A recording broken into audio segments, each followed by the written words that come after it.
زمین لرزه چیست و چگونه اتفاق میفته؟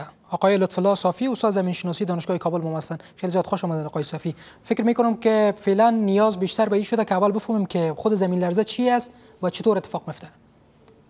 بسم الله الرحمن الرحیم. اول خو تاسو ته او تاسو د طریقه د طلوع نیوز هغه څوک چې د تلویزیون ویني هغه ته سلامونه وړاندې کوم او دا خبره زیاتومه چې خدایا د افغانستان نور د دې طبیعي او انساني حوادث نه نجات ورکړي.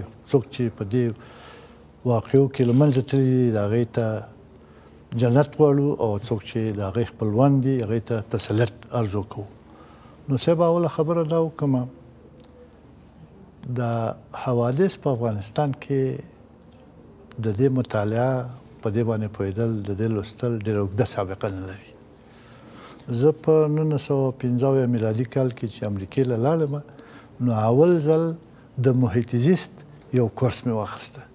د هغې نه مخکې د محیط زیست په نامه موږ په افغانستان کې کورس نه درلوده. صاحب درې خبرې دي حوادث چې مطالعه کوي. یا هغه څه چې د ځمکې په منځ کې تېرېږي او د هغې تاثیر د ځمکې په سر دی، یو دا. دوم کله چې ځمکه د لمر په شاوخوا ګرځي یو ځای کې باران ډېري بل ځای کې وچکالي، یو ځای کې هوا سړی بل ځای کې ډېره توده. نو دا دوم شیان دي. او دریم دا دی چې موږ انسانان په هغې کې مداخله کوو. راشو اوس اصل خبرې ته.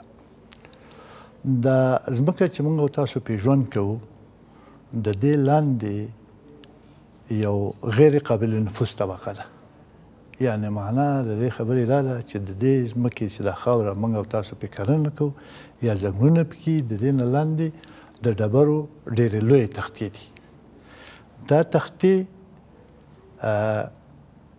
د حرکت په حال کې دي. د حرکت په حال کې څه معنی؟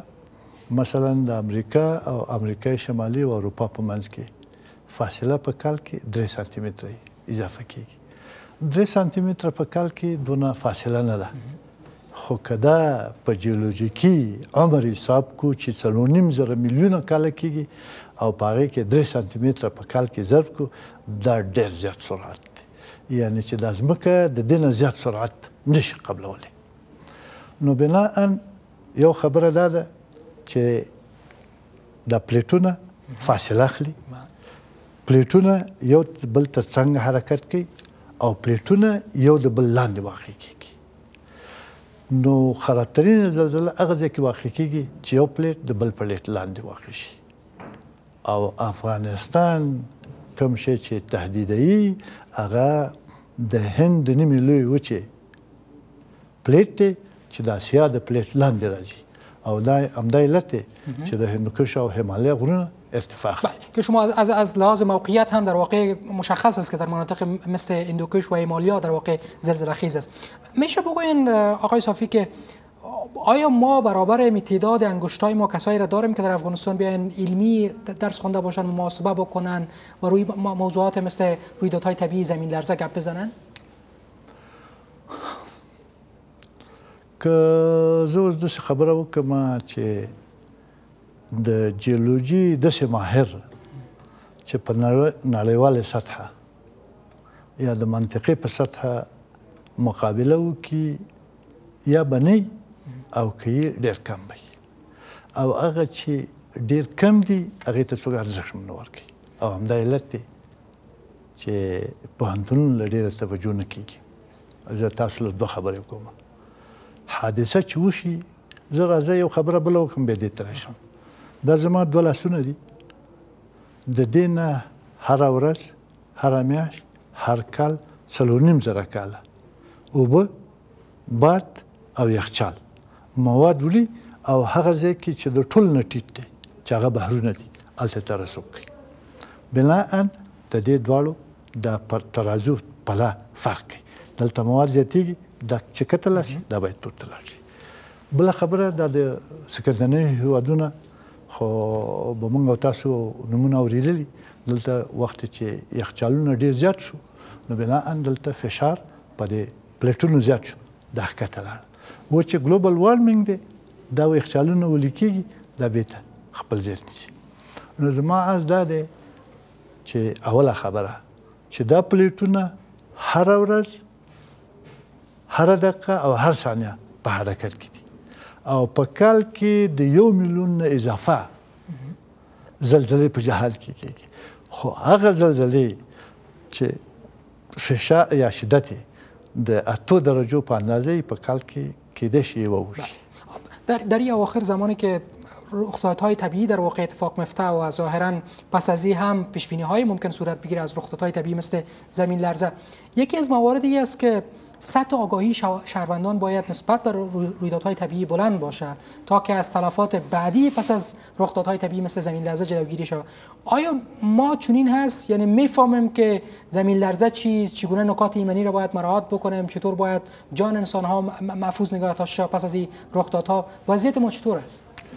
سبا منګه په دې تیر ژمي کې د 40 ولایتونو کارمندانو له د حوادثو او په 8 زونونو کې دوی ته ټریننګ ورکړ. خبره دا ده، دوه خبرې دي، یو ته ریسپانس وایي یعنې جواب ورکول پاسخګویي، یو میټیګیشن دی چې کاهش دی. ریسپانس خو دې ته وایي چې مثلا زلزله وشوله، کورونه وران شول، خلک مړه شولو، زخمیان شولو، اقتصادي تاوان موږ ته وشو. دې ته اوس سبا وویو چې دې ته مرستې رسوو. خو تر هغه وخته پورې چې موږ دا پوهه چې په پوهنتونونو کې کوو، په وزارتونو کې کوو، که دا موږ محلونو ته ونه رسوو نو زموږ دغه نتیجه دا کوششونه چې دي دا بې‌نتیجه، یعنی پابلیک اویرنس ډېر ښکته پاتې کېږي. یعنی بسیار سطح آگاهی مردم نسبت بر رویدادها پایین است. یک نکته دیگه هم که میشه اشاره بکنین، معمولا زمانی که ما کشورها را مقایسه بکنیم، در واقع کشورهایی که بیشتر زمین لرزه در اونجا اتفاق میفته، اگر افغانستان رو برش نگاه بکنیم، آسیبی که بیشتر از رویدادهای طبیعی مثل زمین لرزه مردم میبینن از کجا سرچشمه میگیره؟ مثلا آگاهی پایین تر است، مثلا ساختمان ها معیاری ساخته نشده، مثلا چه گپای دیگه وجود داره؟ ټول زه جاپان کې وم، جاپان کې تاسو پوهیږئ چې هلته زلزلې ډېرې کېږي، نو بناء کله کله داسې چې خپله زلزله تعمیر له تاوان نه اړوي، د هغې بعدي شیان مثلا ژمی دی را روان دی، که ژمي کې زلزله وشي نو بخارۍ بلي، زه خو منډې وامه بخارۍ پاتې، نو زه چې بېرته راخېږم ټول تعمیر اور اخیستی. بناً هغوی داسې زمینه سازي کړي چې دا مجرد دا ځمکه وخوځېږي بخارۍ اتومات ګل کېږي، یعنې هغه انسانانو سره مرسته کوي. زه امریکې کې وم، هغوی هلته بیا هوایي طوفانونه ډېر دي، هر کور بلا استثنا زیرزمیني لري. بله خبره تاسو ته وکړم، زه ګردیز کې وم، ګردیز کې یو سړی راپسې پاڅېد، ویل صاحب سیلابونه راځي، زلزلې کېږي، کورونه هم رانېږي. ما ویل دا خبره بېشکه دې باندې پوهېږم، خو یو خبره ماته وکړه چې کوم د انجینرۍ مکتب دې ویلی دی چې ته ته دا پخپله اچې. دا زمونږ انجینران هم پکار دي چې انصاف وکړي. دا خو زمونږ په دولت په پیسو، د افغانستان د ولس په پیسو باندې تربیه شوي دي. بعضې وخت کې د دوی دا ډیزاین دونه قیمته وي چې سړی وایي چې په دې ډیزاین باندې خو زه کور آبادولی شم. زه په پېښور کې وم، پېښور کې یو ډاکټر بل ځای کې به یې وظیفه وه، خو په هفته کې به یوه ورځ کلي ته راته، پنجشنبې په ورځ په سبایي د 8 بجې راته او سړي نه مې 10 روپۍ اخیستلې او تر ماښامه پورې. موږ او تاسو دغسې تعهد په خپل هیواد کې انکشاف نه دی ورکړی. به عنوان آخرین پرسش آقای صافی، فکر میکنید از دو جهت اگر بر رویدادهای طبیعی نظر بیندازیم به ویژه زمین لرزه، حکومت افغانستان در بحث‌های پژوهشی و ایمنی چی کرده میتونه و مردم چه مسائل بیشتر باید مد نظر بگیرن؟ دې کې خو ګوره دوه خبرې دي، خلک مري، موږ خو درې شیانو سره علاقه لرو چې ځان وساتو، خپل ملکیت وساتو او هغه محیط وساتو چې زموږ ژوند ورپورې تړلی دی. مثلا دا زمین لرزه وشوله، مخابراتي موبایلونو کار پرېښوسته، یو منطقه دور افتاده ده، د سرسیمو له اسانه نه ده. مثلا زلزله وشوله، د قندوز او تخار په منځ کې لاره بنده شوله، د کابل او جلال آباد په منځ کې لاره بنده شوله. بناء اوله خبره تعمیرونه باید معیاري جوړ شي، د زلزلې په مقابل کې مقاومت. بله خبره دا ده حکومت، انجوګانې او انټرنیشنل کمیونټي یعنې نړیواله ټولنه دا باید یو ځای شي. خو یو خبره د یاده مه وباسئ او که نفوس زیات شي او د نفوسو پالیسي په هیواد کې نه نو خلک په ناامنو سیمو کې ژوند کوي او ناامنو سیمو کې دا درجه د تلفاتو پورته کیږي. یو بل کار پکار دی چې موږ په افغانستان کې د بیمې سیستم ته رواج ورکړو او دې کې علاوه له دې نه چې موږ دوی ته کومک کوو دوی ته روحي سپورت هم پکار دی. بله سپاسگزار آقای صافی، آقای لطف‌الله صافی، استاد زمین‌شناسی دانشگاه کابل از حضورتان در محور. ډیره مهرباني.